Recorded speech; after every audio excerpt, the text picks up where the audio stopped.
오늘 저희들 함께 보실 하나님 말씀은 사도행전 14장 19절에서 28절입니다. 유대인들이 안디옥과 이고니온에 와서 무리를 충동하니 그들이 돌로 바울을 쳐서 죽은 줄로 알고 시외로 끌어내치니라. 제자들이 둘러섰을 때에 바울이 일어나 그 성에 들어갔다가 이튿날 바나바와 함께 더베로 가서 복음을 그 성에서 전하여 많은 사람을 제자로 삼고 루스드라와 이고니온과 안디옥으로 돌아가서 제자들의 마음을 굳게 하여 이 믿음에 머물러 있으라.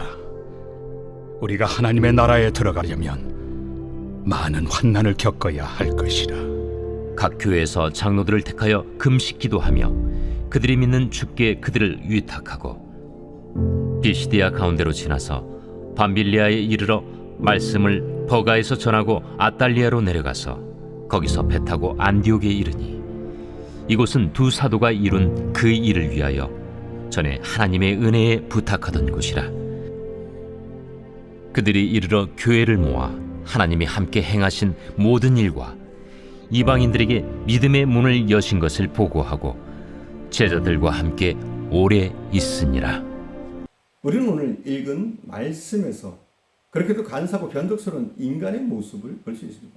조금 전까지만 해도 바울과 바나바를 제우스와 헤르메스 신으로 받들고 섬기면서 제사를 드리려고 하던 그런 사람들이 바로 그 다음 순간 손에 돌을 들고 바울과 바나바를 때려 죽이려고 하는 그런 장면을 우리가 보게 됩니다.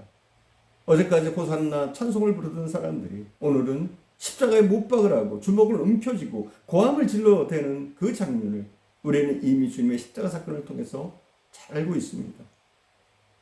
어제는 제물을 갖다 바치고 오늘은 그들을 제물로 삼는 것이 인간의 변덕스러운 심상입니다.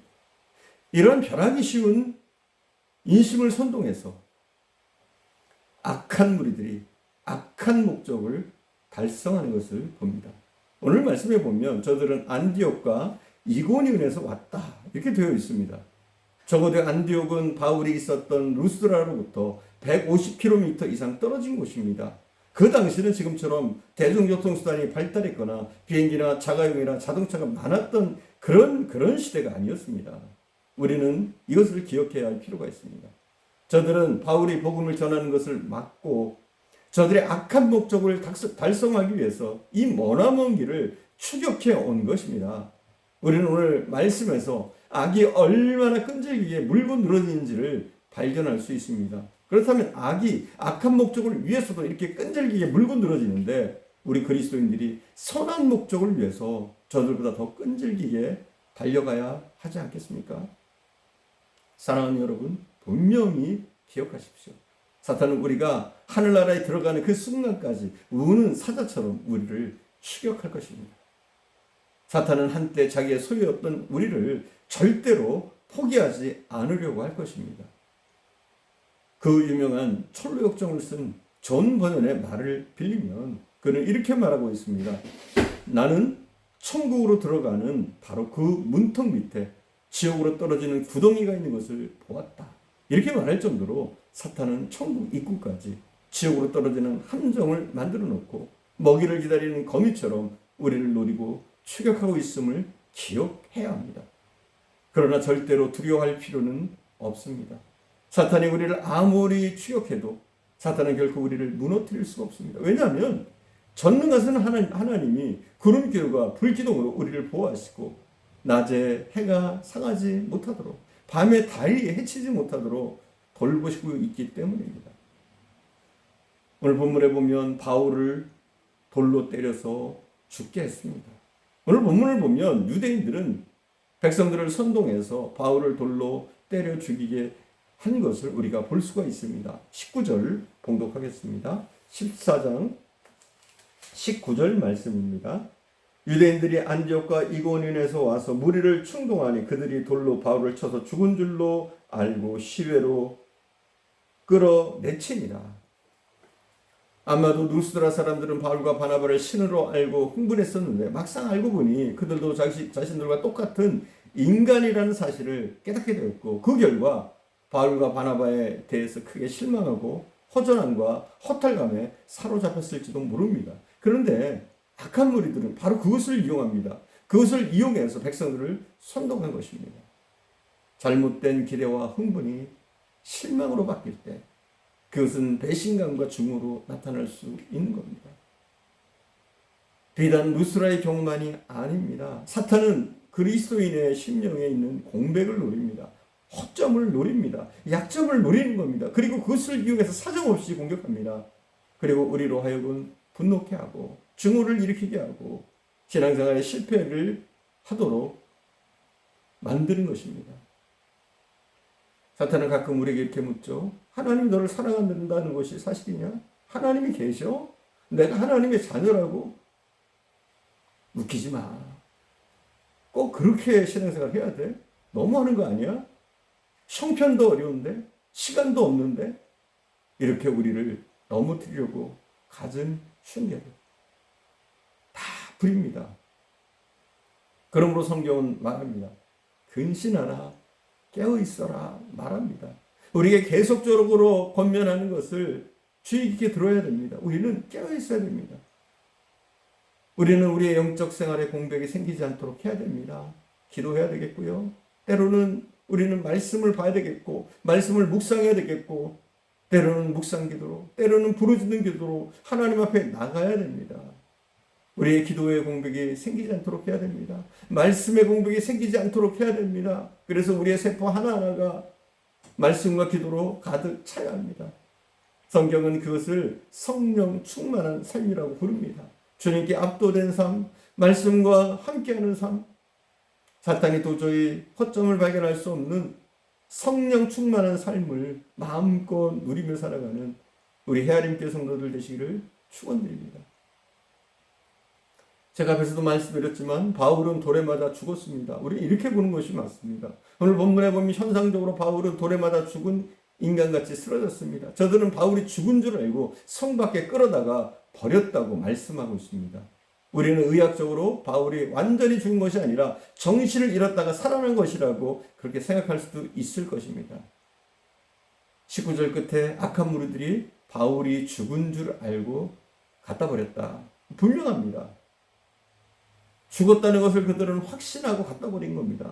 그러나 바울이 일어났다. 이겁니다, 여러분.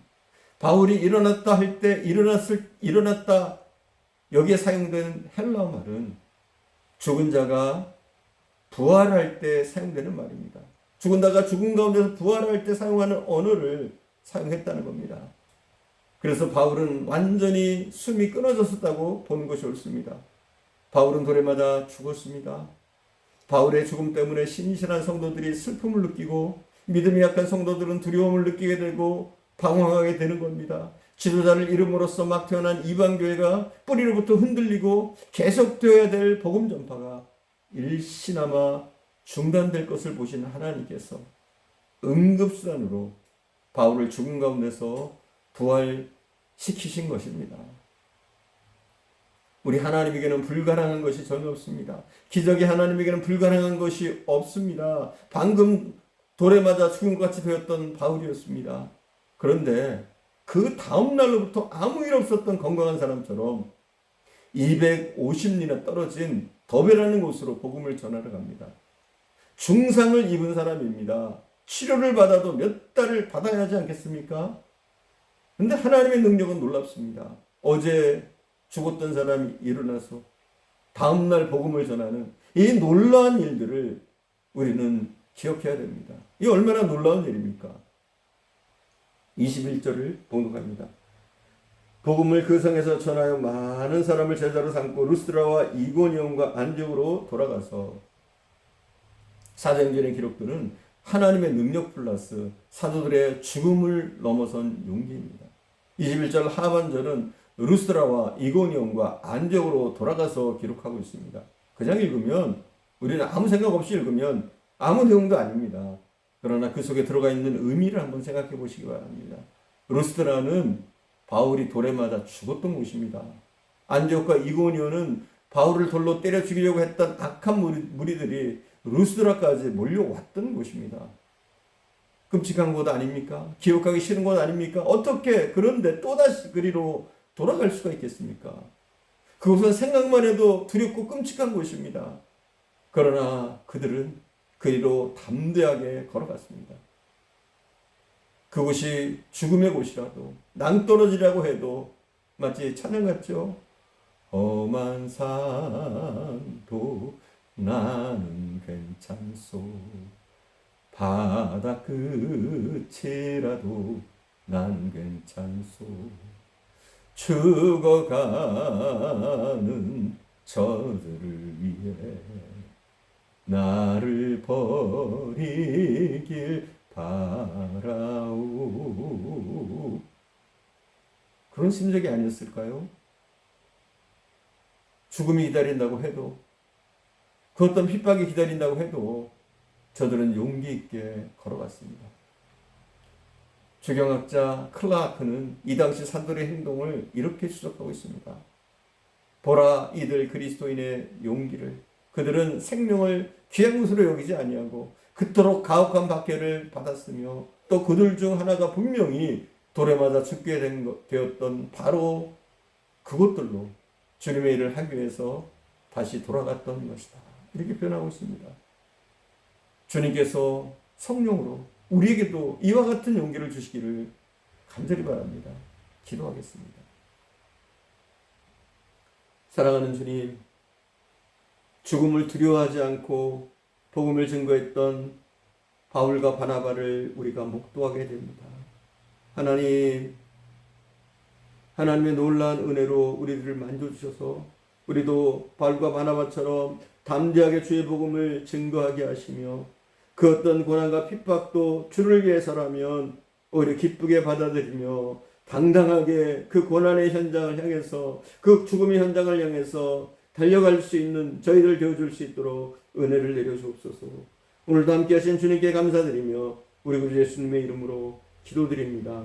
아멘.